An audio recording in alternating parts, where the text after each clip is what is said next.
iniciais. E antes de chamar o Dr. Mauro, né, fazer a apresentação do palestrante da noite e agradecer também de forma muito especial a nossa plateia, né, os nossos internautas, alunos e convidados que prestigiam essa live através do YouTube e também o registro dos nossos agradecimentos aos professores, coordenadores, organizadores do ERECAD que estão aqui na nossa plataforma Google Meet, tá bom? Bom, vamos então à palestra magna da noite, que será proferida pelo doutor administrador Mauro Creus.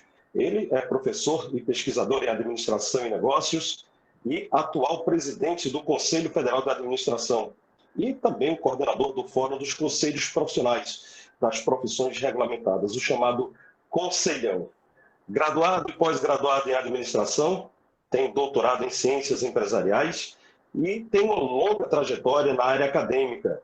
Já foi mantenedor, reitor, pró-reitor, diretor, chefe de departamento e coordenador do curso, além de professor convidado nos cursos de mestrado e doutorado em Administração Estratégica da Universidade Nacional de Misiones, em Posadas, na Argentina.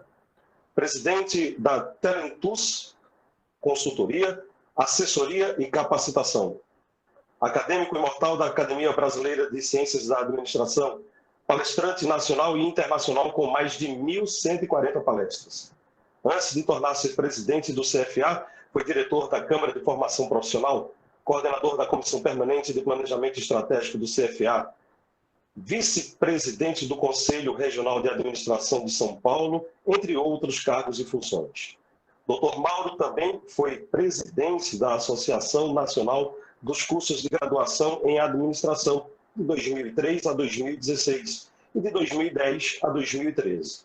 Atualmente, é membro do Conselho Consultivo da Associação Nacional dos Cursos de Graduação em Administração. Mauro Creus também é autor dos livros O Impacto do Raciocínio Estratégico nos Resultados das Empresas e Oportunidades Comerciais hacia Nichos de Mercados.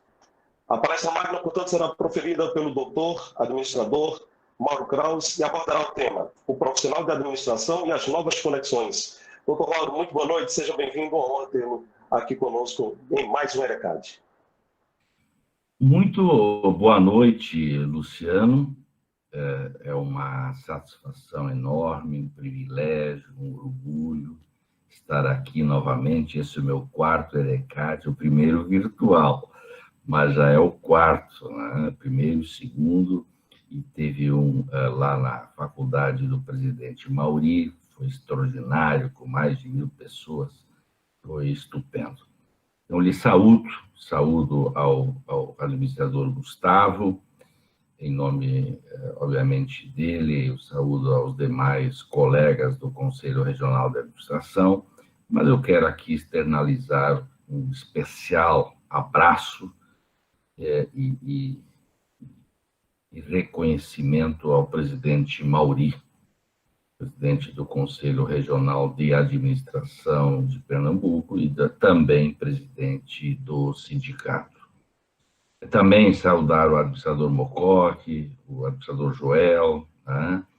O administrador Gildo Galindo, que é um notável apoiador do ERECAD, e eu estive 2 vezes com ele em Garanhuns, exatamente com ele junto comigo e eu com ele, né?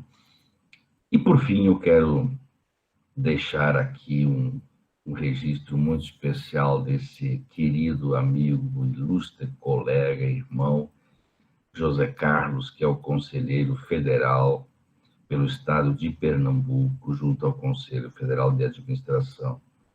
E dizer a todos vocês de que a cada plenária e a cada convivência com o José Carlos, mais aumenta o meu respeito, a minha admiração pela sua competência, sua lealdade, sua coerência e sua dedicação. É realmente um colega extraordinário que compõe um dos belos quadros da administração do Brasil e certamente de Pernambuco. Obrigado por tudo, José Carlos, que tem me ajudado a fazer da gestão compartilhada no Conselho Federal de Administração. As novas conexões o Gustavo deu uma aula, acho que nem precisava falar mais, porque o Gustavo deu uma verdadeira aula para nós. Eu fiquei aprendendo muito, e neste mundo que a gente vive, se a gente deixar de ser estudante, a lixeira do obsoletismo profissional está do ladinho aqui para a gente entrar nela. Só tem uma chance para a gente não entrar na lixeira do obsoletismo, é nunca deixarmos de ser estudantes. Então, quero cumprimentar também a todos os estudantes que nos assistem e a todos os profissionais e colegas de profissão que nos assistem. As novas conexões é um tema absolutamente da agenda atual, já estava sem a pandemia. Quem sabe tornou-se ainda mais imperativo ou de relevância com a pandemia. Então, falar de administração em tempos de VUCA só é possível estabelecendo novas e importantes conexões. Eu também poderia dizer o seguinte: a administração em tempos de VUCA ou VUCA em tempos de administração? E eu quero dizer para vocês de que eu estaria falando da mesma coisa. E eu vou explicar por quê. Primeiro, se perguntarmos quem move e quem direciona a administração ao longo dos anos, a resposta seria as contingências. As contingências geopolíticas, as contingências econômicas, demográficas, tecnológicas, sociológicas, políticas, legais. São elas que movem. E o que são contingências? Quem são os norteadores das contingências? Ou norteador, pilar das contingências, em todas essas áreas que eu mencionei? Ou qual é a única certeza em ambientes de contingências, já que eles movem a administração? A resposta seria a incerteza. Então, a administração, ela é regida preponderantemente pela incerteza. E a incerteza é um dos pilares do VUCA ou do VICA. Incerteza, volatilidade, complexidade e ambiguidade. Está tudo conectado. Uma afeta a outra, mas aumenta a incerteza.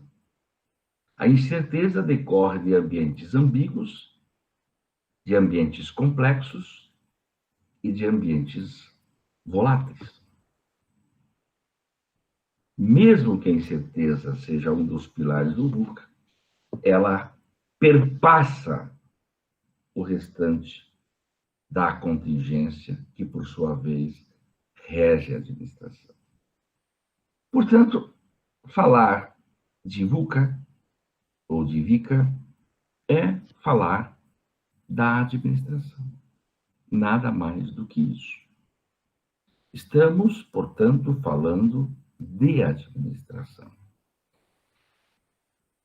E quando, então, para lidar com este ambiente VUCA, eu preciso estabelecer novas conexões, o desafio de estudar, de aprender, de ensinar a administração, torna-se também, quem sabe, uma das coisas mais desafiadoras do momento.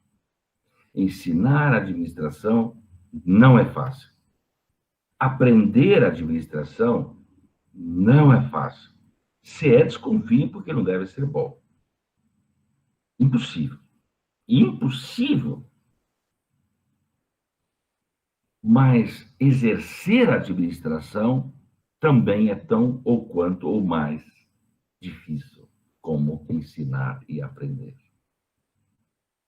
Quem sabe isso explica, em grande parte, este enorme e preocupante gap que existe entre o ambiente acadêmico e o ambiente das organizações. Que quem sabe, e a diretora Cláudia certamente amanhã fará isso, ela foi a grande maestra das novas diretrizes curriculares, eu já a cumprimentei muito por isso. Essas novas diretrizes, quem sabe, venham a diminuir drasticamente este gap entre o que a academia faz e o que o mercado necessita. Então, vejam o que eu estou falando. Eu não tenho como me ressignificar, me reinventar, recomeçar, se o meu repositório intelectual está comprometido por ter tido uma formação não adequada. Não há como fazer os 3 R's, muito menos conviver com o ambiente VICA ou VUCA. O pilar central de tudo isso, portanto, se chama educação por competências em administração. Vamos usar a teoria? Vamos. Vamos usar os conceitos? Vamos. Vamos usar as metodologias? Vamos. Mas temos que aplicá-las. Temos que vivê-las. Nós temos que sair de um curso eminentemente conceitual, teórico. Antigamente se dizia um curso de cuspe e giz. Hoje se diz um curso de PowerPoint. Nem o anterior e nem esse servem. Estão ultrapassados. Ou o ensino, que ainda está na Revolução 1.0, agora com as novas DCNs, evolui para 4.0, caso contrário, ele não formará quadros profissionais em administração adequados, com as competências adequadas para um mundo 4.0. Esse é um desafio extraordinário e que nós, do Conselho Federal de Administração, obviamente, nos preocupamos muito. Disse, e sempre tem os modismos, como será o novo normal? Ora, o anterior já não era normal, o novo também não será normal, será um novo anormal. A única coisa que não existe é normal neste mundo VUCA. O mundo VUCA fala por si e deixa claro que nada é normal. Ora, se eu tenho alta volatilidade, elevada complexidade, ambientes de incerteza e, portanto, de insegurança, e ambientes ambíguos que estão interconectados e interdependentes, eu não tenho nada de normal. Quem são, então, essas novas conexões para lidar com este ambiente VUCA? De volatilidade, isso quer dizer ambientes que têm mudanças velozes e abundantes, por isso que são voláteis. Ambientes de incerteza, ou seja, ambientes fortemente disruptivos, que zeram o passado e que acabam zerando o presente.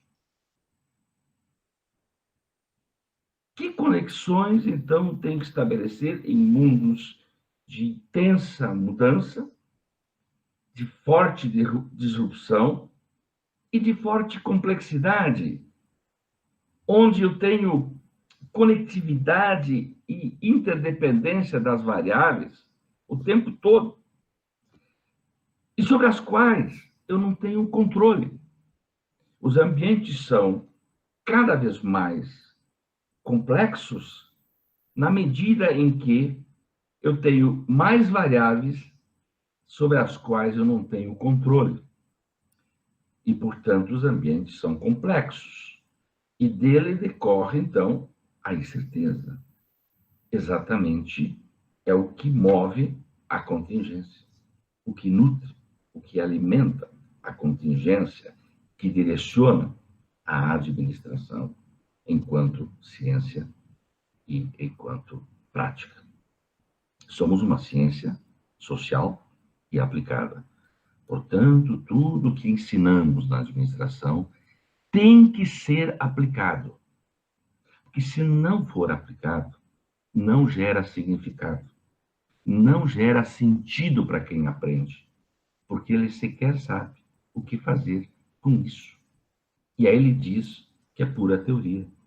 Quando alguém diz que é pura teoria, é que o processo falhou, porque não houve a transposição pedagógica do mundo teórico para o mundo real, ou seja, para a sua aplicação, porque é absolutamente indissociável a teoria com a prática com a teoria. Mas quando existe esta percepção, mostra uma disfunção no processo do ensino e da aprendizagem em administração. Essa é a verdade. E ambiguidade, que é um pilar também desse ambiente VUCA. Quer dizer, neste mundo complexo, você não tem como ter uma só análise, uma só conclusão, apenas uma só concretude da realidade. Não, você tem várias. Portanto, perante isso, eu preciso ter uma capacidade dialética enorme para poder fazer as distintas análises, prever quais delas, em termos de cenários, têm maior ou menor probabilidade de acontecer, e em cada uma delas tentar fazer narrativas sobre os seus possíveis impactos em todas essas variáveis e conexões que nós temos que estabelecer, que são políticas econômicas, sociais, tecnológicas, demográficas. E isso não é fácil. Isso não é simples. Para conseguir fazer isso, né, e termos, então, processos decisórios em ambientes complexos mais assertivos e mais seguros, sem nunca ter a segurança plena, tá? O mundo dos negócios, ele não é cartesiano, ele não é exato. A administração não é uma ciência exata. Tá? Eu tenho dito que nós precisamos desenvolver e, portanto, adquirir de outro lado, desenvolver de um lado e adquirir de outro lado, pelo menos 7, que eu chamo de 7 capacidades profissionais de administração não robotizáveis até hoje. Quem sabe um dia serão também, ou brevemente serão, se o Google conseguir atingir o seu projeto maior, que é fazer com que os robôs consigam ter a mesma capacidade neurocomportamental dos seres humanos, que é para acontecer em 2035, quando não haverá mais diferenças entre robôs e seres humanos. Este é o projeto Clímax do Google.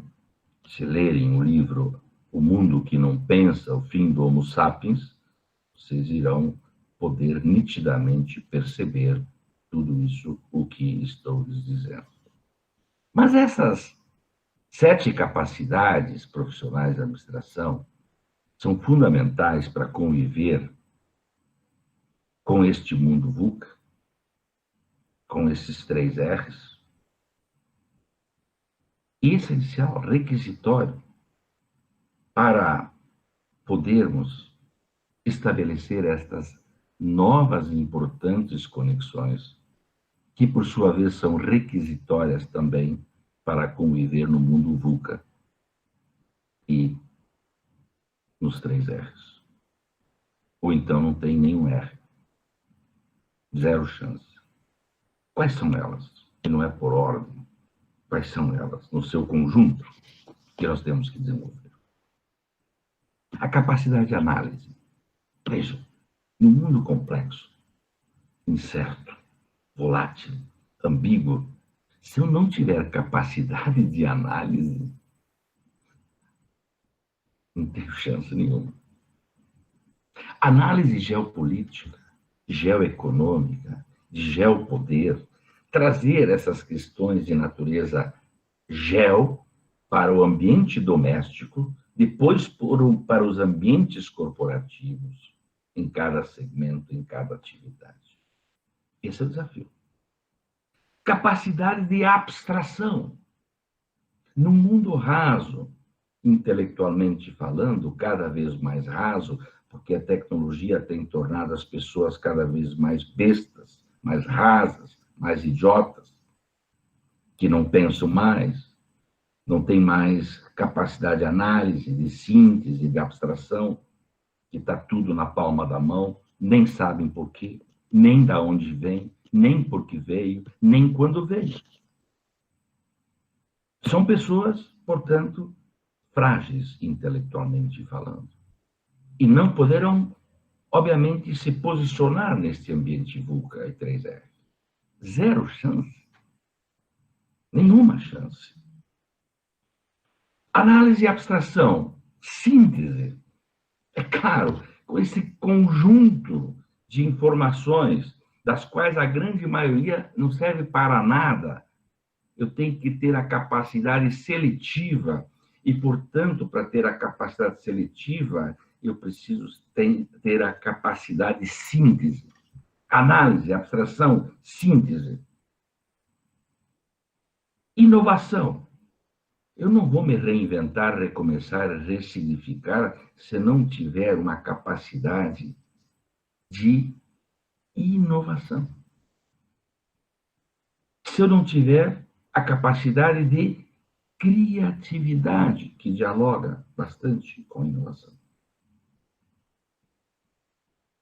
Mas também isso de nada adianta se eu também não tiver uma outra capacidade neste mundo, que é de relacionamento. Seja presencial, seja virtual, ou seja de ambos. Mas eu tenho que estabelecer desenvolver esta capacidade, porque senão também não vou estabelecer novas conexões. Que as conexões passam por eu ter capacidade de relacionamento.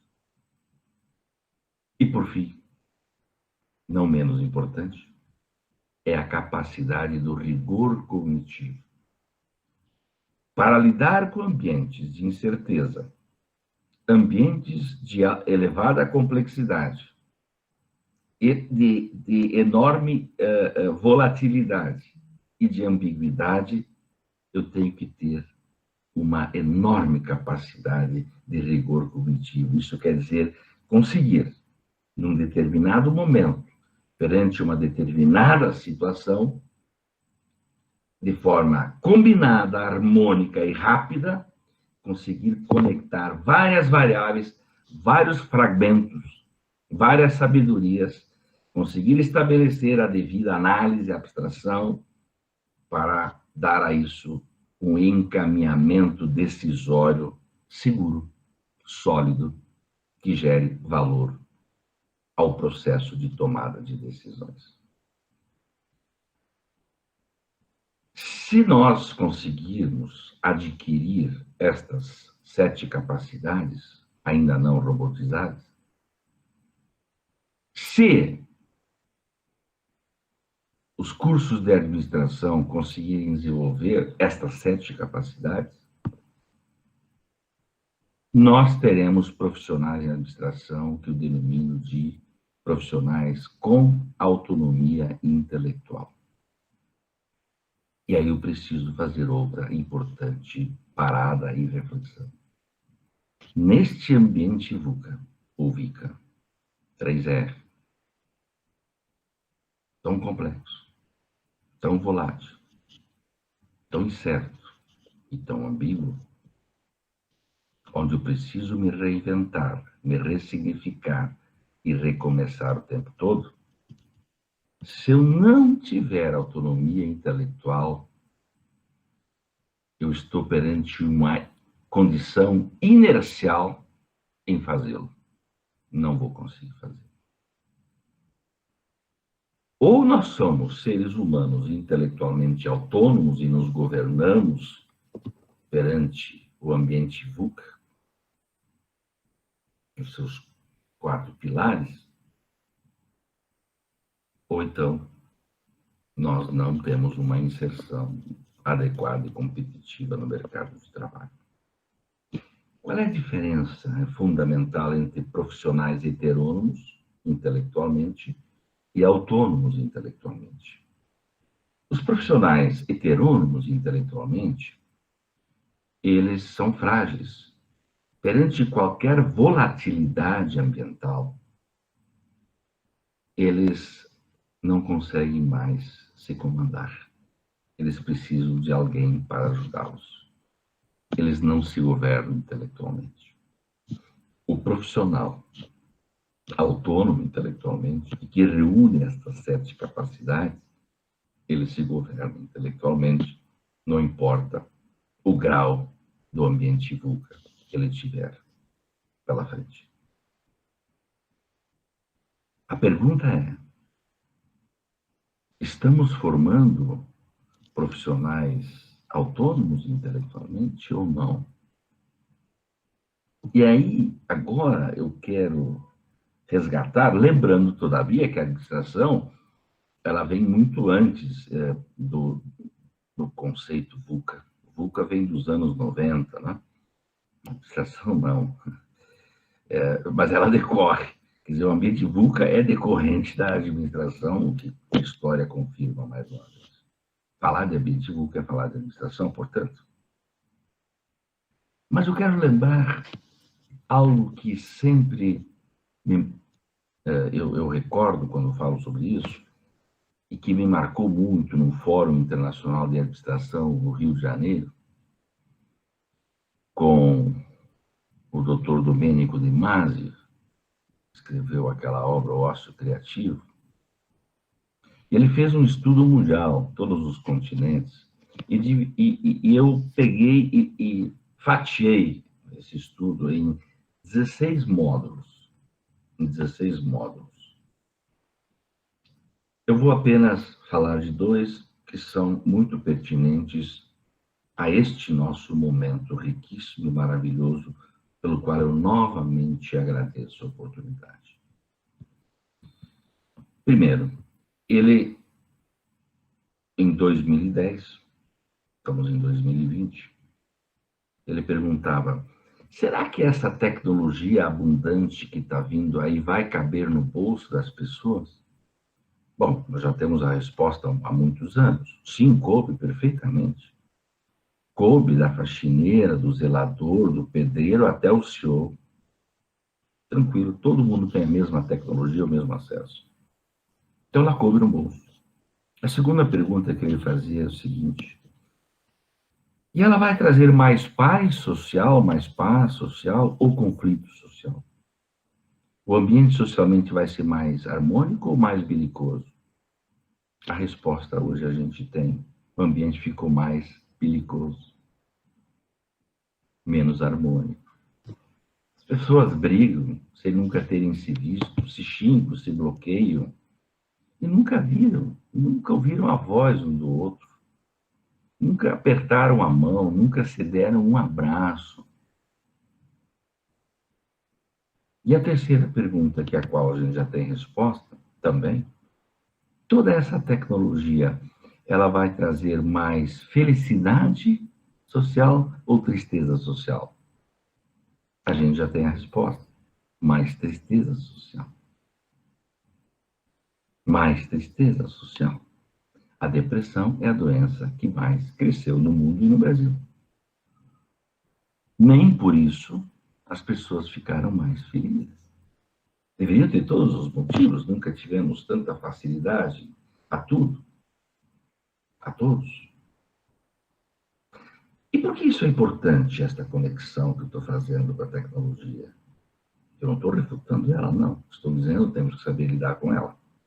porque ela atinge a questão do desempenho humano nas organizações. Portanto, afeta a administração, afeta os resultados, afeta, portanto, a produtividade, afeta as relações humanas. Vejam que interessante. Então, esse é o primeiro dos 16 que eu queria resgatar. E o outro é o seguinte: e como será o mundo do trabalho? E ele disse em 2010 que o mundo do trabalho ele terá 3 tipos de trabalhadores, ou 3 tipos de categorias. Primeiro, 20 a 30% ele chamou de os criativos. Os criativos vão ganhar mais, serão os mais demandados e vão surfar vastamente, largamente na onda. Vejam que isso está dentro de uma das minhas capacidades profissionais. Profissionais, criativos, inovadores, tá? O rigor cognitivo. Depois, teríamos um grupo aí de 50% a 60% no meio, que seria o grupo da mão de obra executiva, de execução, que é a maioria, que é o que a gente mais forma hoje. Esta mão de obra, ela vai ter que trabalhar cada vez mais, e tem trabalhado cada vez mais, para ganhar cada vez menos. E por quê? Porque ela vai competir diretamente com as máquinas, com a automação, tá? Com a inteligência artificial. Cada vez mais para ganhar cada vez menos, porque senão compensa eu ter máquinas ao invés de seres humanos. Não preciso falar que isso é fácil de dizer, mas as consequências sociais já estão e serão cada vez piores. E depois, no outro extremo, teríamos aí 20 a 30%, que seriam os NEETs, os nada. São aquelas pessoas que não terão direito a participar da produção e do consumo. Eles vão apenas sobreviver, vegetar.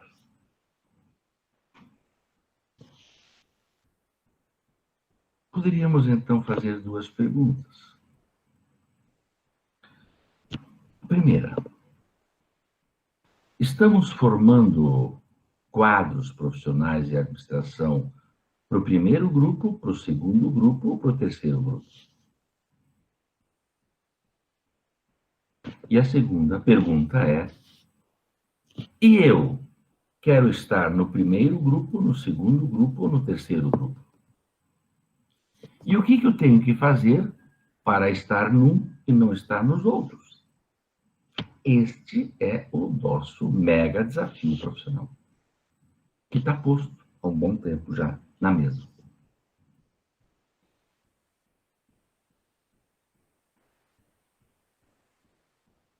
Realmente, eu achava, de forma, vamos dizer assim, curiosamente até ingênua, que com a pandemia, o mundo geopoliticamente seria menos multipolar, menos polarizado, ou seja, menos belicoso, menos atritoso. E ele seria mais harmonioso. Tá? Esse mundo multipolar seria menos belicoso e mais harmonioso. No entanto, eu me enganei. Ele foi muito mais belicoso e continua sendo mais belicoso, ao ponto de a gente assistir a União Europeia, que é a nossa menina dos olhos em termos de união econômica, aduaneira, enfim. Vocês viram que a União Europeia ela não apareceu, ela não liderou nada na União Europeia durante a pandemia? Perceberam isso? Cada país cuidou de si. E ainda, sobre este tema da pandemia, eles competiram entre eles. Olha que coisa curiosa, né? Eu achava que seria o inverso, que todo mundo iria se unir contra o vírus para salvar vidas. Não foi isso que aconteceu. Eu vou para o campo doméstico, para o Brasil. Eu achava que com a pandemia, agora sim, vamos ter menos diversionismo político, vamos ter harmonia política. Também me enganei. Nunca vi tanto diversionismo político, tanto acirramento político, que continua de salvar vidas. Acaso. O mais importante era usar a pandemia para aumentar a belicosidade política e fazer palanque, cada um com seus motivos. Concluí que realmente o ser humano é meramente um nome e um número, nada mais. Parece que esses milhares de famílias e vítimas não fez cócega a nenhum deles. De verdade, não no discurso, na prática. Parece que isso, morresse 500 mil, 1 milhão, também não faria diferença. Isso, para mim, como um ser humano cristão, me entristeceu profundamente. O que então esperar da gestão pública e privada quando a gente assiste esse tipo de comportamento? Eu não estou aqui querendo fazer juízos de valor sobre o certo ou errado. Estou aqui falando de uma pandemia, estou aqui falando de vidas humanas. Nada mais que isso. É claro que um outro diálogo importante é o diálogo econômico, a conexão econômica. Se o Brasil iria crescer este ano 2,2%, 2,4%, nós já estamos com menos 9,5%. Em março, final de março, eu fiz uma projeção que poderia chegar a 2 dígitos. Se não fosse o agronegócio e a construção civil, já teria passado. Porque a indústria dos serviços passou largamente de 2 dígitos. Mas vamos imaginar que fique em menos 10. Se fica em menos 10, e nós iríamos crescer a 2, nós vamos levar aí pelo menos 4 anos e meio, e ainda não chegamos em níveis pré-pandemia, porque ainda falta o próprio ano de 2020, que iria crescer 2,4. Portanto, estou falando aí de 5 anos e pouco, para chegarmos aos níveis pré-pandemia. Dizem alguns analistas, não, mas nós vamos ter um comportamento em V, ou seja, tivemos um declínio enorme, e agora vai haver uma ascensão intensa e rápida. Tomara. Mas eu não vejo elementos concretos para isso. Eu não vejo como isso vai acontecer vendo o abalo empresarial que a gente assiste, o endividamento empresarial que existe. Não consigo vislumbrar isso num país que abandonou as suas indústrias.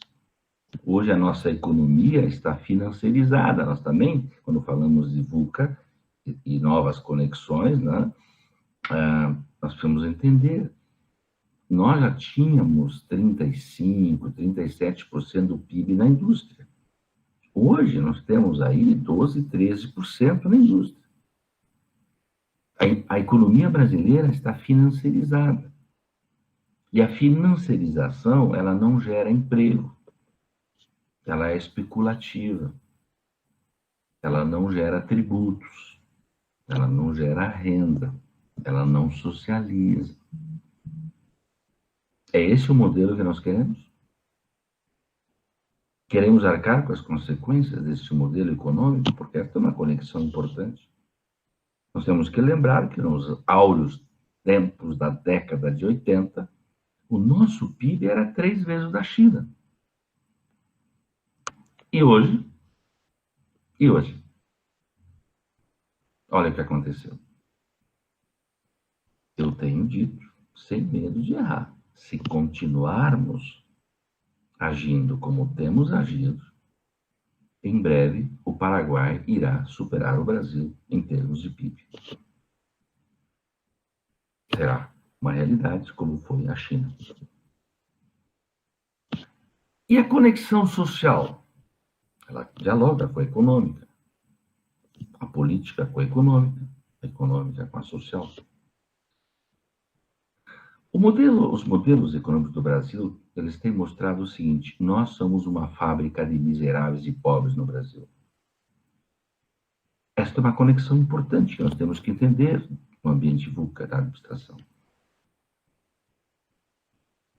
Como pode a oitava economia do mundo, portanto, um país rico, a oitava economia do mundo não é pouca coisa, tá?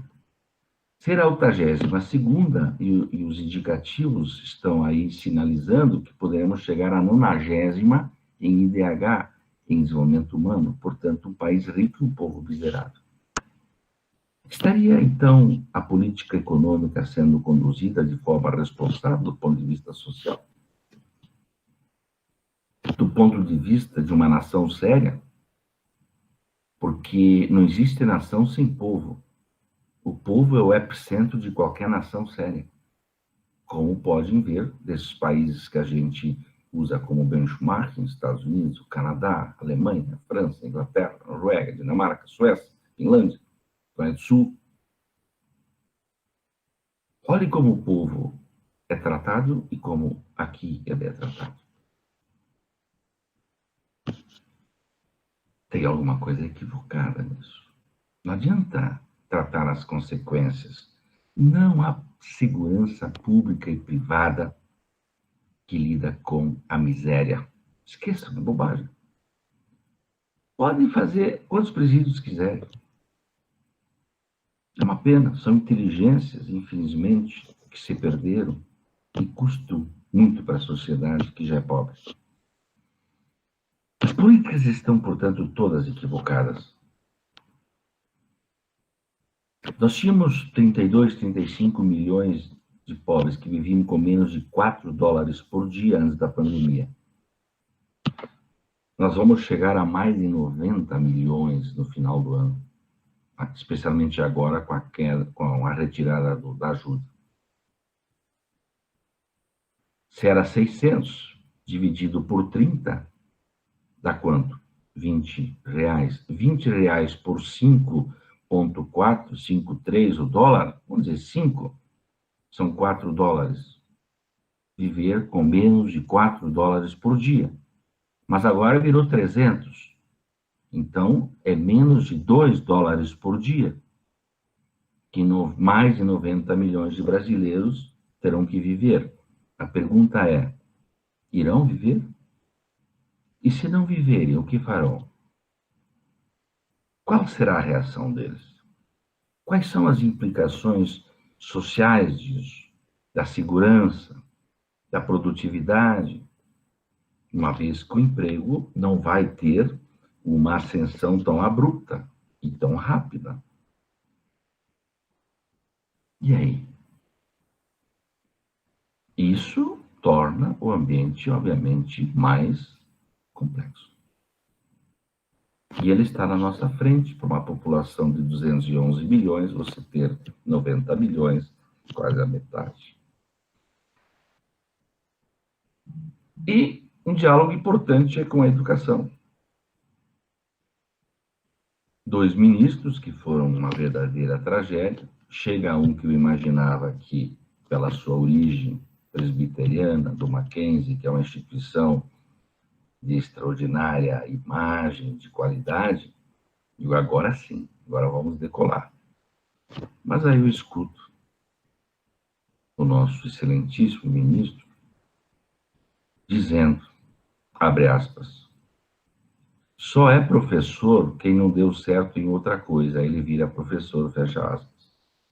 O que eu vou esperar ainda desse ministro? Enquanto que, do outro extremo, eu retomo as palavras da Angela Merkel, primeira-ministra alemã, que disse o seguinte, como é que vocês querem ganhar mais que um professor, se foi ele os ensinou para serem o que são. Olhem o sentido, aí vem aquilo que o nosso Gustavo falou no começo. Como é que eu vou dar um novo significado, um novo sentido às coisas, se eu tenho esse tipo de percepção, de sentimento, de valor do ministro da Educação do Brasil, que cuida do bem público mais precioso de qualquer nação que quer ser séria, que é a educação em todos os níveis. Então, de fato, eu estive no governo federal há 2 semanas, e quem me escutou já sabe que eu defendo isso já há um bom tempo, e eu tive uma boa acolhida, e vou apresentar o protótipo, o escopo de um projeto estratégico de nação para o Brasil. Nós não temos um projeto estratégico de nação, nós temos vivido acidentalmente e temos sido reféns de governos A, B, C ou D. E, portanto, não temos continuidade.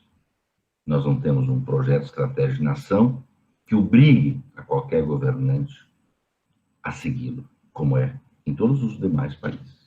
Seja o Donald Trump, seja o Biden, seja a Angela Merkel, ela vai sair, não vai mudar nada. Certo? E eu tive uma boa recepção, eles vão marcar uma grande reunião e eu vou apresentar, em nome da administração, esse protótipo, ou o escopo do protótipo, de um projeto estratégico de nação, para que, quem sabe, este país crie vergonha na cara e tenha uma administração que faça diferença. Bom, eu esgotei o meu tempo, eu agradeço muito essa oportunidade, eu espero que eu tenha contribuído. Me desculpem se eu decepcionei-os, ou alguém, ou alguns, mas a minha ideia era, com muita humildade, trazer à tona estas reflexões que, de forma muito inspiradora, o ERECAD e o seu tema central nos trouxe, nos inspirou e nos provocou para fazer estas reflexões que acabei de fazer. Muito obrigado, forte abraço e devolvo a palavra ao nosso cerimonial.